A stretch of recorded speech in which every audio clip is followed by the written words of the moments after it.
राधे राधे, जय श्री राम। मैं अपने YouTube चैनल पूनम सरिता संगीत में आप सभी का स्वागत करती हूँ और आप सबके लिए ईश्वर से मंगल कामना करती हूँ। आज हम लोग बहुत सुंदर हवन गीत लेके आए हैं। आप लोग सुनिए, पसंद आए तो वीडियो को लाइक करिएगा। हमारे चैनल पर नए हैं तो हमारे चैनल को सब्सक्राइब करिए और गाना कैसा लगा कमेंट बॉक्स में ज़रूर बताइएगा।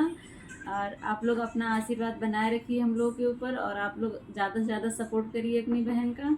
आप लोग की सपोर्ट की बहुत ज़रूरत है। आप लोग अपना आशीर्वाद दे दीजिएगा कमेंट बॉक्स में। मंगल होवे हवनिया में श्री रघुवर के चरनिया में, श्री रघुवर के चरनिया में। मंगल होवे हवनिया में श्री रघुवर के चरनिया में, श्री रघुवर के चरनिया में। पहली हवनिया अयोध्या में होवे, पहली हवनिया अयोध्या में होवे। राजा दशरथ के जमीनिया पे श्री रघुवर के चरनिया में, श्री रघुवर के चरनिया में। मंगल होवे हवनिया में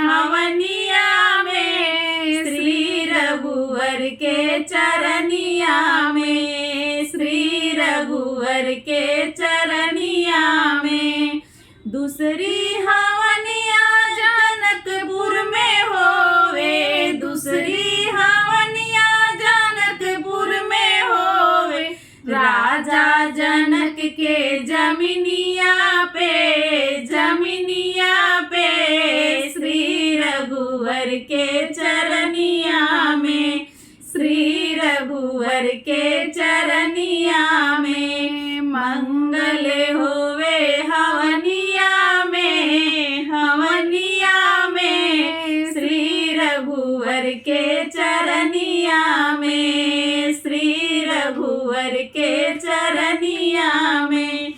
तीसरी हवनिया सोनपुरा में होवे, तीसरी हवनिया सोनपुरा में होवे। श्री राम यादव के जमीनिया पे